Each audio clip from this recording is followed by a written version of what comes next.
Assalamualaikum warahmatullahi wabarakatuh. Alhamdulillah wa syukurillah wa la hawla wa la quwwata illa billah. Para siswa semuanya, apa kabar? Semuanya baik-baik saja kan? Alhamdulillah kita bisa bersua kembali, bertemu kembali pada pelajaran kita pendidikan agama Islam dengan tema Asmaul Husna. Pada sesi sebelumnya kita telah membahas tentang latar belakang atau pengertian Asmaul Husna. Latar belakangnya, kemudian pengertiannya, ya, juga termasuk tentang sekilas tentang iman, ya, tentang iman, apa itu arti iman, ya, dari mana kata iman. Lalu unsur-unsur iman itu apa saja, ya. Pada pelajaran yang lalu telah kita bahas, ya. Nah, pada kesempatan kali ini kita akan membahas lebih lanjut tentang Asmaul Husna ini, ya. Apa sih artinya Asmaul Husna? Asmaul Husna secara bahasa berarti kan nama-nama yang baik, ya. Sedangkan menurut istilah adalah nama-nama Allah Subhanahu wa taala yang baik, yang indah, dan yang agung. Kembali, Asmaul Husna itu berasal dari dua kata, ya, Al-Asma dan Al-Husna. Al-Asma atau asma itu jamak dari ismun. Ismun itu artinya nama, sedangkan asma atau al-asma itu artinya beberapa nama atau nama-nama. Sedangkan al-husna itu artinya yang baik, yang indah, yang agung. Berarti asmaul husna itu adalah nama-nama yang baik. Dan kembali lagi tadi secara istilah, ya. Sedangkan secara istilah itu asmaul husna keterkaitannya dengan nama Allah Subhanahu wa taala, yaitu nama-nama Allah Subhanahu wa taala yang baik, yang indah dan agung. Kemudian kita lanjut. Asmaul Husna itu merupakan nama-nama Allah Subhanahu wa taala, ya, kita garis bawahi, yang menunjukkan dan membuktikan kemuliaan dan keagungannya. Kemuliaan dan keagungan itu tidak dimiliki dan tidak bisa disamai oleh makhluknya, ya. Walam yakullahu kufuwan ahad, itu tidak ada yang menyamainya, ya, dari makhluknya itu.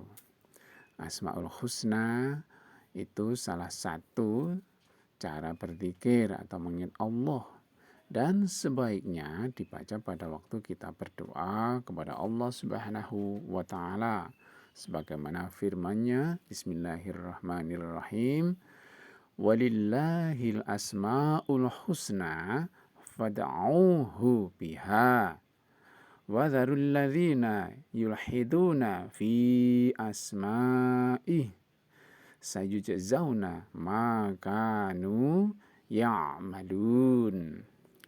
Yang artinya, dan Allah memiliki asmaul husna, yaitu nama-nama yang terbaik, maka bermohonlah kepadanya dengan menyebutkannya asmaul husna itu, dan tinggalkanlah orang-orang yang menyalahartikan nama-namanya. Mereka kelak akan mendapat balasan terhadap apa yang telah mereka kerjakan. Quran Surah Al-A'raf, Surah ke-7 ayat 180. Para siswa semuanya, Asmaul Husna itu berjumlah 99, 100 kurang 1, ya, dan disebutkan di dalam Al-Quran.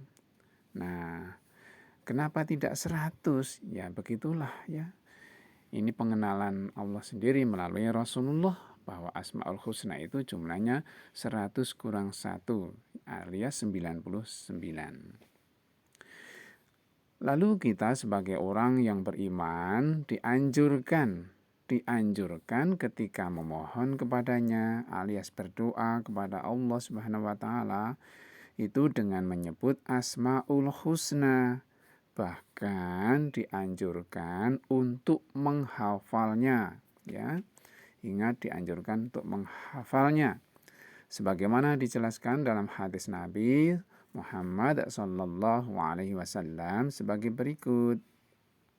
Hadisnya an Abi Hurairah radhiyallahu anhu qala Rasulullah sallallahu alaihi wasallam lillahi tis'atun wa tis'una isman mi'atun illa wahidatan la yahfaduha ahadun illa dakhalal jannah wa huwa watrun yuhibbul watro, yang artinya an Abi Hurairah, hadis ini dari Abu Hurairah radhiyallahu anhu, semoga Allah meridainya.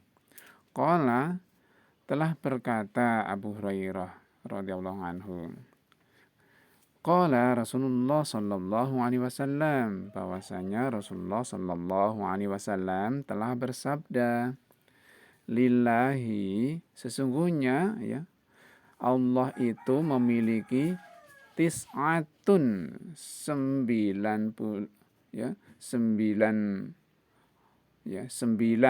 wa tis'una dan 90 isman, nama, ya. Memiliki 99 nama, ya. Mi'atun ila wahidatan, 100 kurang 1. La yahfaduha, ya, tidak menghafalnya, tidak menghafalnya, dibalik siapa yang menghafalnya atau menghitungnya, ahadun, seseorang, illa, kecuali dakhalal jannah, kecuali dia itu masuk surga. Arti mudahnya, siapa yang menghitungnya, siapa yang menghafalnya, maka dia masuk surga. Wa huwa watrun, sesungguhnya Allah itu ganjil, yuhibbul watro, dan suka pada yang ganjil, bilangan ganjil, ya. Nah, dari hadis tersebut, ya, kita lanjut. Kan tadi jumlahnya 99. Nanti kalian cari ya, apa saja 99 itu. Dan di sini kita tidak akan menyebutkan ke 99 itu. Mungkin di lain waktu kita akan bahas ke 99 nama Asmaul Husna itu. Biasanya di cover-cover mushaf Al-Quran itu ada, ya. Ya, ada. Dan sebagai contoh dari Asmaul Husna itu diantaranya di sini, ya. 1, Al-Alim. Al-Alim. Al-Alim itu artinya apa? Artinya Al-Alim itu maha mengetahui, ya. Al-Alim. Orang yang banyak pengetahuan disebut ngalim. Kalau orangnya banyak namanya ulama, ya. Jadi ulama itu orang-orang yang banyak memiliki pengetahuan. Kalau seorang namanya alim. Tapi kalau Allah maha mengetahui, Allah maha memiliki pengetahuan, itu al-alim, ya. Bedakan ya, al-alim sama alim. Kalau al-alim itu Allah yang maha mengetahui. Kalau alim yang punya pengetahuan itu bisa jadi orang, ya, seseorang atau orang yang punya banyak pengetahuan itu alim. Lanjut, Allah Subhanahu wa taala maha mengetahui yang tampak atau yang gaib. Pengetahuan Allah itu tanpa batas, ya, tanpa batas ruang, tanpa batas waktu. Ini tidak ada batasannya. Tidak hanya itu, bahkan Allah lah sumber dari segala sumber ilmu. Dia tidak saja sekedar tahu, tapi dia Allah itu adalah sumber pengetahuan. Nah, sumber pengetahuan, perlu diketahui bahwa ilmu Allah Subhanahu wa taala itu bukanlah hasil dari sesuatu, tetapi sebaliknya segala sesuatu yang ada dan terjadi di muka bumi ini merupakan hasil dari ilmunya Allah Subhanahu wa Ta'ala. Lanjut ke firman Allah Subhanahu wa Ta'ala di surah Al-Hujurat, surah ke-49 ayat yang ke-16. Itu diterangkan, bismillahirrahmanirrahim. Kul atu'allimunallaha bidinikum wallahu ya'lamu ma fis samawati wa ma fil ardi wallahu bikulli syai'in alimun.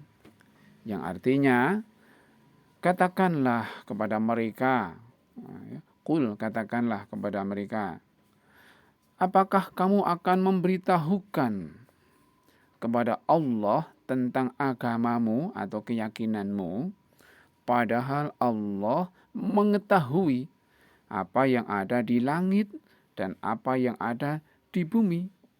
Dan Allah Maha mengetahui segala sesuatu. Nah, ini dia garis bawah yang terakhir ya.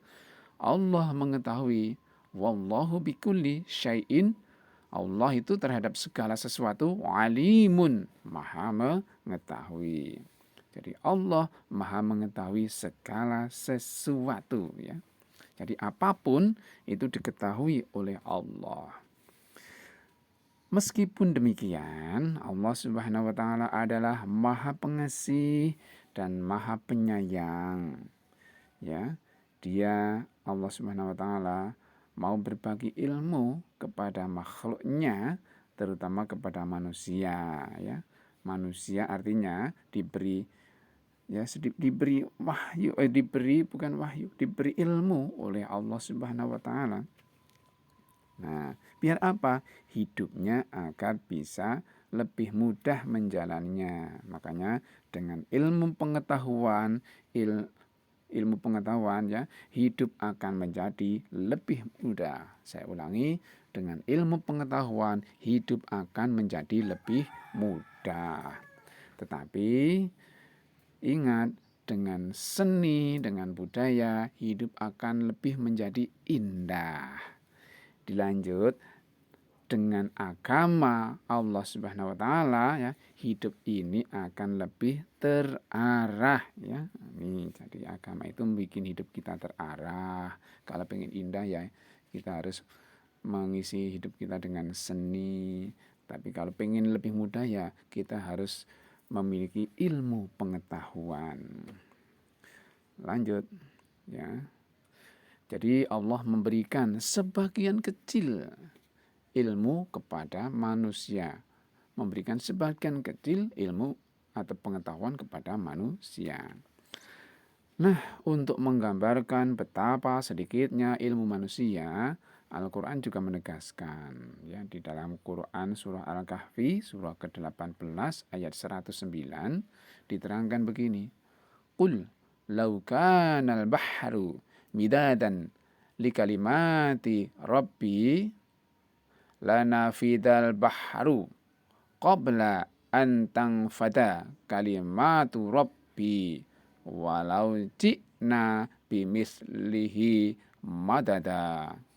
Artinya, katakanlah hai Muhammad, seandainya ya, laukana, seandainya ya, al-bahru, laut itu, lautan, midadan ya, di hitungan-hitungan laut itu ya, li kalimatin ya.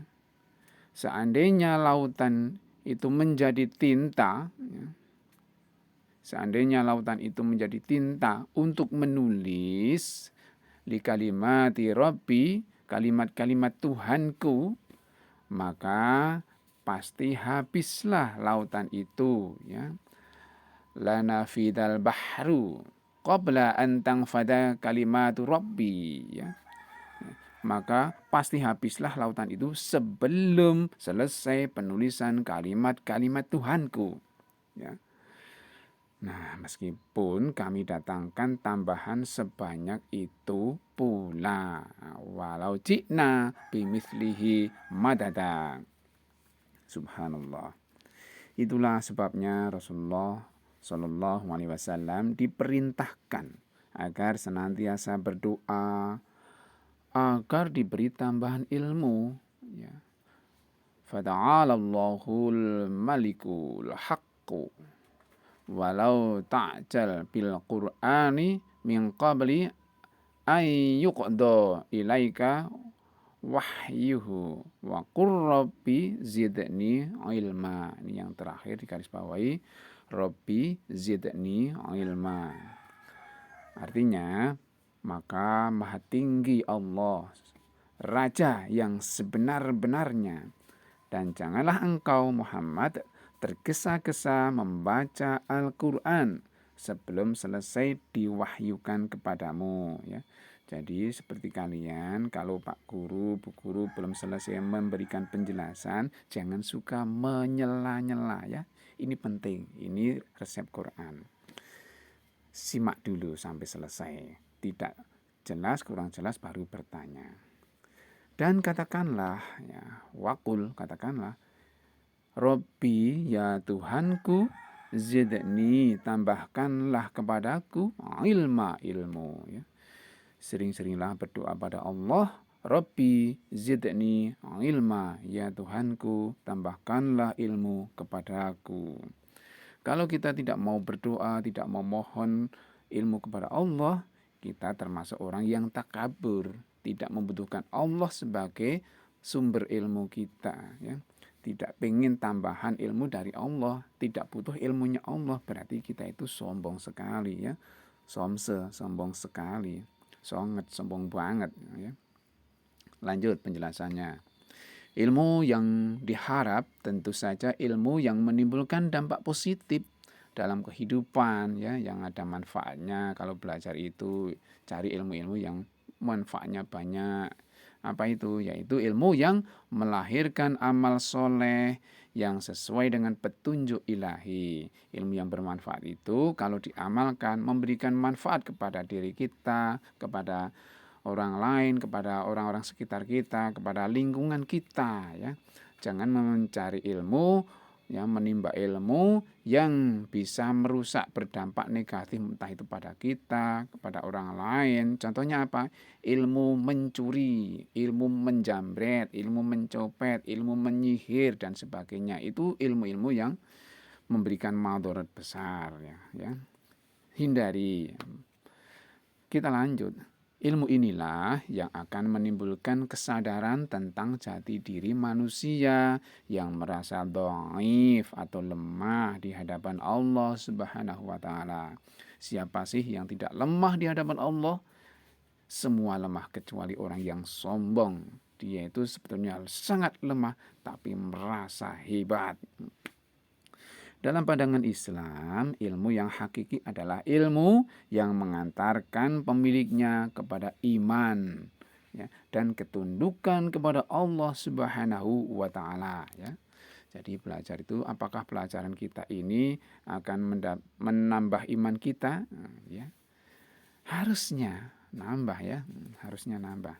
Tapi kalau tidak dilandasi dengan iman, ilmu pengetahuan yang akan kita dapat biasanya akan menambah kedurhakaan, ya.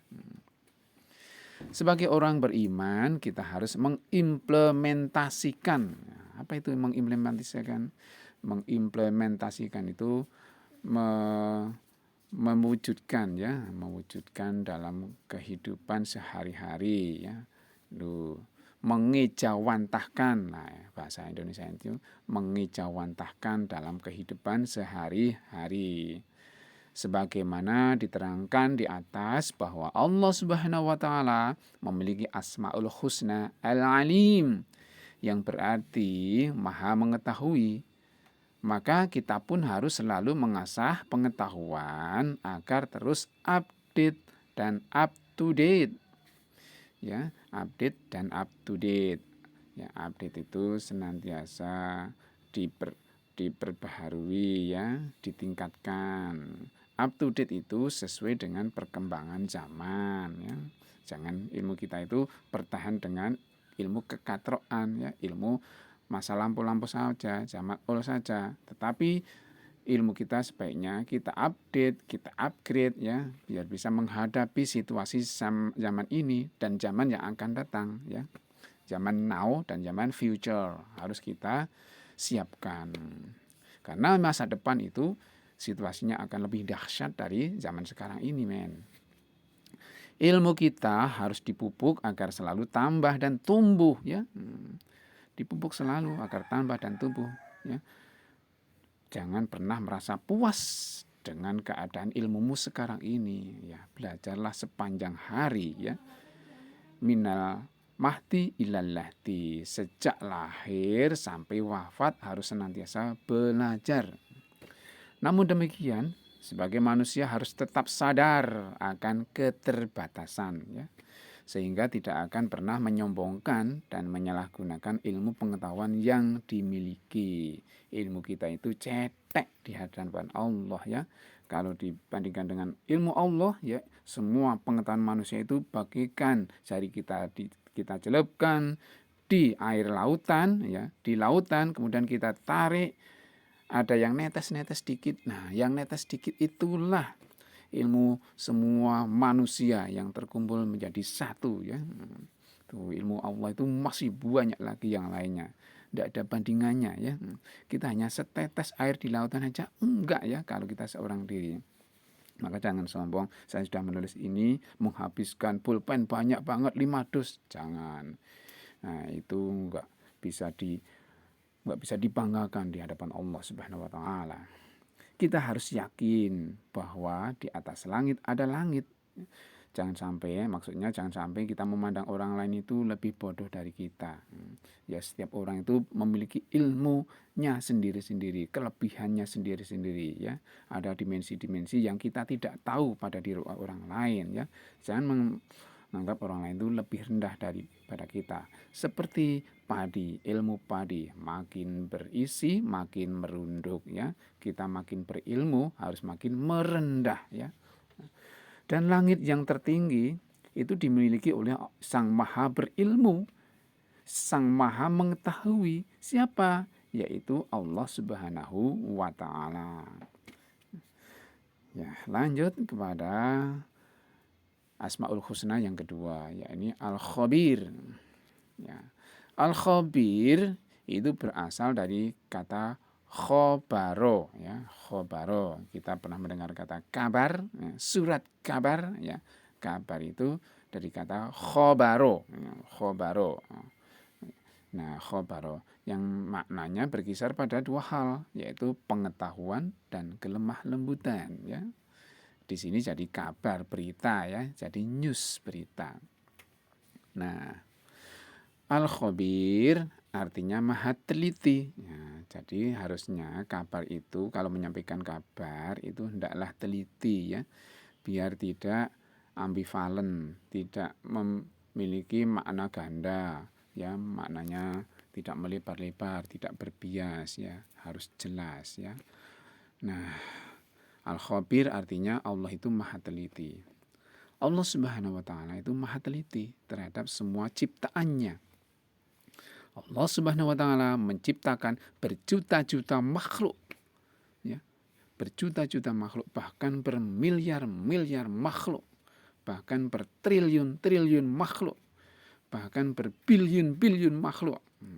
Unlimited, kita tidak bisa mengetahui menjumlahnya semuanya. Dan semuanya itu berfungsi ya, semuanya makhluk Allah itu berfungsi, ada gunanya sesuai dengan apa yang Allah kehendaki. Sebagaimana dalam Al-Quran surah At-Taubah surah ke-9 ayat ke-16, Allah Subhanahu wa taala berfirman sebagai berikut. Am hasibatum an tutsaraku walamma ya'lamillahu alladhina jahadu minkum walam yattakhidhu min dunillahi wala rasulihi walal mu'minina walijah wallahu khabirum bima ta'malun. Shadaqallahul azim. Artinya apa? Artinya, apakah kamu mengira bahwa kamu akan dibiarkan begitu saja? Padahal Allah belum mengetahui orang-orang yang berjihad di antara kamu dan tidak mengambil teman yang setia selain Allah, Rasulullah, dan orang-orang yang beriman. Allah maha teliti terhadap apa yang kamu kerjakan. Maha benar Allah yang maha agung dengan segala firman-Nya. Para siswa semuanya, perilaku yang dapat diwujudkan bagi orang yang percaya bahwa Allah Subhanahu wa taala Maha teliti ada sebagai berikut. Hendaklah kita harus cermat dan teliti betul terhadap apa yang kita lakukan atau apa yang akan kita lakukan. Kita harus teliti dan cermat dalam melaksanakan kegiatan, baik di sekolah, baik itu di rumah, baik itu di tempat-tempat yang lainnya. Orang yang teliti akan mendapatkan hasil yang maksimal dan tidak akan menyesal di kemudian hari. Ini jangan sampai ketidaktelitian ini, kekurang telitian ini alias kutil, kurang teliti, ini menjadi penyakit kita. Tapi marilah bahwa Allah itu maha teliti. Maka kita hendaklah agar disayang oleh Allah, maka setidaknya kita usahakan semaksimal mungkin agar kita itu senantiasa teliti. Ya. Orang yang teliti akan mendapatkan hasil yang maksimal dan tidak akan menyesal, ya. Usaha ikhtiar itu tidak akan mengkhianati hasil, ya. Nih, dan tidak akan misal di kemudian hari, entah itu di dunia ini apalagi besok di hari kiamat, ya. Kalau beramal teliti, ya, apakah amalan ini adalah betul-betul amalan dari Nabi atau bukan, ya. Kalau membaca keterangan agama harus teliti apakah keterangan agama itu betul-betul dari Quran atau hadis Nabi ataukah hanya rekayasa manusia belaka atau pendapat seseorang belaka. Harus teliti, ya. Kalau tidak bahaya, nanti agama akan bertambah dan seterusnya, atau agama akan berkurang dan sebagainya. Kita baca Quran juga harus teliti, ya, jangan sampai salah-salah. Makanya kita belajar ilmu tajwid agar bacaan kita ini lebih pas, ya, bisa teliti, ya. Kalau tidak teliti, boleh jadi Quran yang kita bawa ke rumah itu banyak perubahan-perubahan atau dirubah-rubah orang, ya. Banyak kisah, banyak cerita bahwa ada pihak-pihak yang ingin memalsukan naskah Al-Quran. Tapi dengan ketelitian dari para hafid, para penghafal, alhamdulillah Allah menjaga Al-Quran dengan keberadaan orang-orang yang hafid tersebut. Nah, lanjut, orang yang teliti akan mendapatkan hasil yang maksimal dan tidak akan menyesal, ya. Tidak akan menyesal. Jadi orang teliti itu tidak akan menyesal, baik sekarang entah kemudian hari. Namun demikian, kita tidak boleh mengklaim, menyatakan bahwa tingkat ketelitian kita ini mencapai angka 100%. Jangan, ya. Kita memang harus menjadi orang yang teliti, namun jangan mengklaim saya telah melakukan ketelitian mencapai 100% sempurna. Jangan. Tidak ada yang sempurna bagi makhluk, ya. No perfect. Tidak ada yang sempurna. Karena posisi tersebut hanyalah ditempati oleh Allah Subhanahu wa taala. Allah lah yang maha sempurna dalam segalanya, dalam kesempurnaan Allah, dan kita manusia adalah makhluk yang lemah, yang dhaif, dan sudah sepantasnya, sudah seharusnya kita ini bersandar, senantiasa memohon, senantiasa berlindung kepada yang maha sempurna, yakni Allah Subhanahu wa taala. Mungkin sampai di sini dulu, ya. Kita membedah beberapa Asmaul Husna. Tadi yang kedua Al-Khabir, yang pertama adalah Al-Alim, ya. Semoga ada manfaatnya. Dari saya kurang lebih mohon maaf. Semoga kita bisa bersua pada sesi-sesi berikutnya, ya. Dan kita akan melanjutkan di tema Asmaul Husna untuk sesi berikutnya insya Allah. Baik, semoga semuanya sehat selalu dan dalam perlindungan Allah Subhanahu wa taala dan kita bisa mencapai kehidupan yang damai, yang aman, yang sejahtera baik di dunia ini maupun terlebih lagi besok di akhirat. Sebagaimana doa kita, Rabbana atina fid dunya hasanah wa fil akhirati hasanah wa qina adzabannar. Subhana rabbika rabbil izzati amma yasifun wassalamu alal mursalin walhamdulillahi rabbil alamin.